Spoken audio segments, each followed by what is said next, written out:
What is brain fog? Where does it come from? So, brain fog, B stands for blood flow. Low blood flow is the number one brain imaging predictor of Alzheimer's disease. It goes with brain fog. So what gives you low blood flow in your brain? Caffeine constricts blood flow to the brain. Nicotine, marijuana, alcohol, not sleeping, being overweight. When Robert couldn't remember his grandson's name at the family barbecue, his son thought it was the beginning of the end. The same man who had designed bridges for 40 years, who could calculate structural loads in his head, was staring blankly at the 8-year-old boy he'd taught to ride a bike just 2 summers ago. 8-year-old Tommy had to remind his own grandfather who he was. What they discovered 90 days later shocked even his doctor. Robert Martinez had always been the sharp one in the family. Retired mechanical engineer with 40 years of experience. The guy who never needed to write anything down because his memory was his superpower. He could remember blueprints from projects decades ago, recall every detail of family birthdays, and solve complex problems in his head while other people reached for calculators. But over the past 3 years, something had been slipping away, piece by piece. It started small. Where did he put his reading glasses? They were always on his head. What was his neighbor's name again? The woman he'd chatted with every morning for 15 years. These moments were easy to laugh off. Everyone has senior moments, right? Then it got worse. He'd start telling his favorite story about building the downtown bridge and forget the ending halfway through, leaving his audience hanging.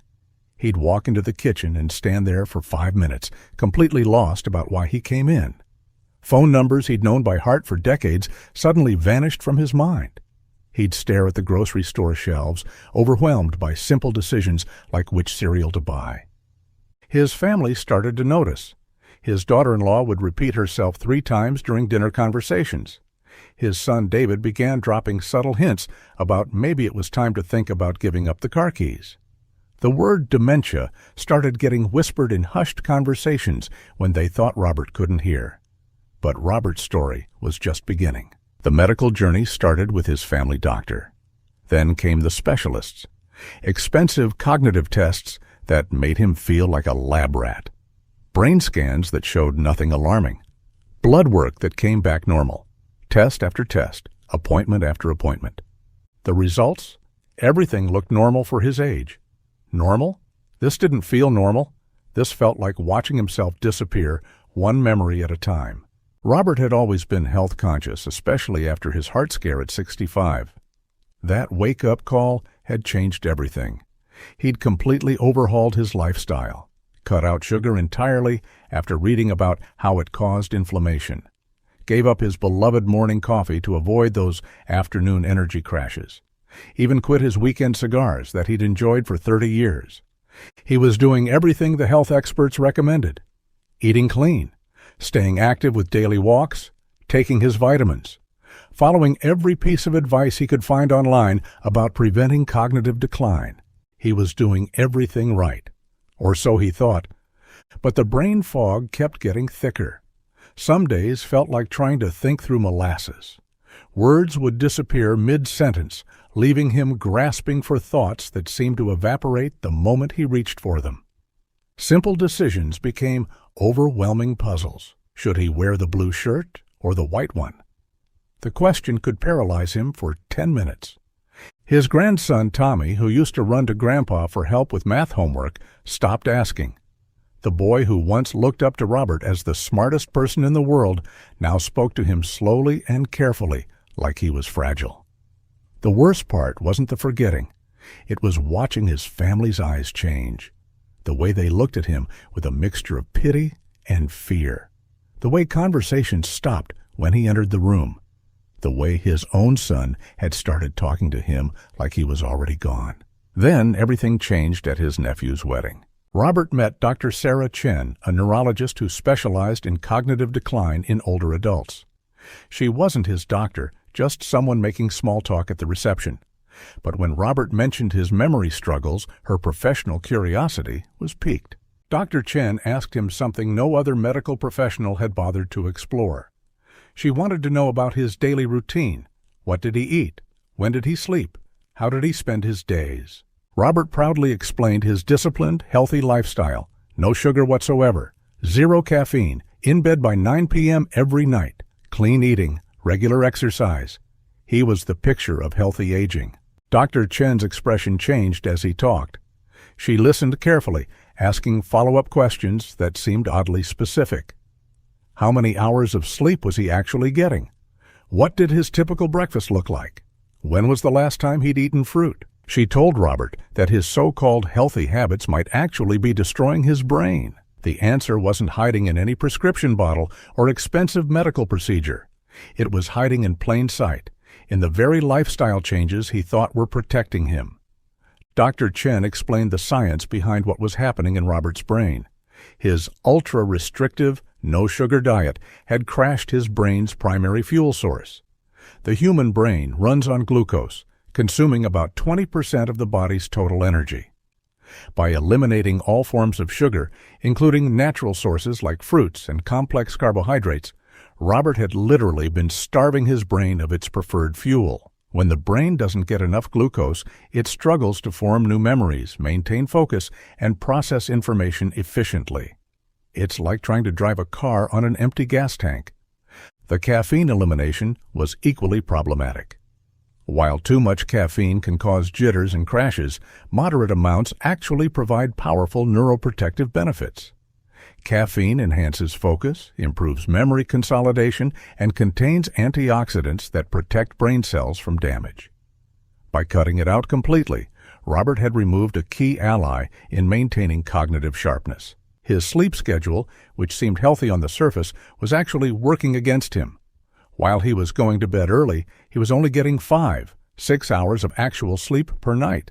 His aging brain needed 9 hours for proper memory consolidation, the process where short-term memories get transferred to long-term storage. Without adequate sleep, his brain couldn't properly file away the day's experiences and information. Finally, at 40 pounds overweight, chronic inflammation was clouding his cognitive function like smoke filling a clear room. Excess weight triggers inflammatory responses throughout the body, including the brain. This inflammation interferes with neural communication and memory formation.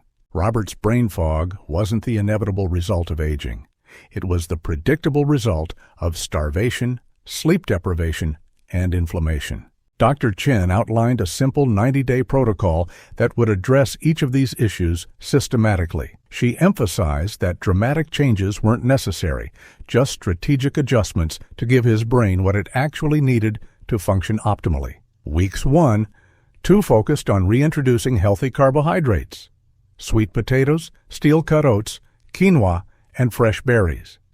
These foods would provide steady glucose to fuel his brain without causing blood sugar spikes. Robert was skeptical about eating carbs again after years of avoiding them, but he committed to the plan. Weeks 3, 4 brought back caffeine in a controlled way. 1 cup of high-quality coffee each morning, consumed with breakfast to minimize any stomach upset.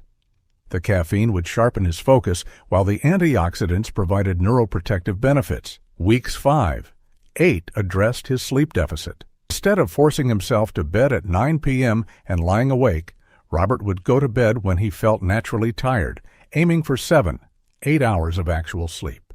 He learned about sleep hygiene, creating a cool, dark environment and avoiding screens before bedtime. Weeks 9, 12 tackled the weight issue through gentle, sustainable changes. Not a dramatic diet, just portion control and daily 30-minute walks. The goal was reducing inflammation throughout his body, including his brain. Robert was skeptical. After years of cognitive decline and expensive medical consultations, could the solution really be this straightforward? It seemed too simple, too easy. But he was desperate enough to try anything, and Dr. Chen's explanations made scientific sense. The first 2 weeks were challenging. Reintroducing carbohydrates after years of restriction felt like cheating. But by day 10, Robert noticed something subtle. The afternoon brain fog that had plagued him for years seemed lighter. Words came a little easier during conversations with his wife. Week 3 brought the return of coffee, and the change was more dramatic. That first cup brought a clarity he hadn't experienced in years. Not jittery energy, but clear, focused thought. He found himself engaging more actively in conversations, following complex TV shows without losing track of plot lines. The sleep changes in weeks 5, 8 were transformative. By allowing his body's natural rhythms to guide his bedtime and ensuring 7, 8 hours of sleep, Robert woke up feeling refreshed instead of groggy. His dreams became more vivid, and he started remembering them again. By week 10, people were commenting on the change. His wife noticed he was telling complete stories again.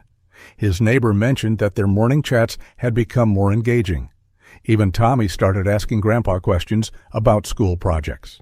After 90 days, Robert returned to Dr. Chen for follow-up cognitive testing. The same assessments that had worried his family months earlier now told a completely different story. His score jumped from the 15th percentile to the 78th percentile for his age group. But numbers on paper couldn't capture the real transformation. The true test came at Tommy's 9th birthday party.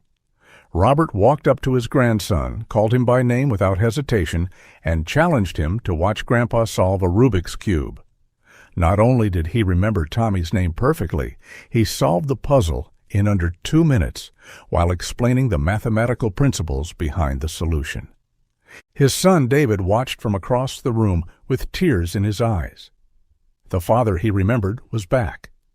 Robert's transformation proves that what we often accept as normal aging might actually be treatable brain starvation.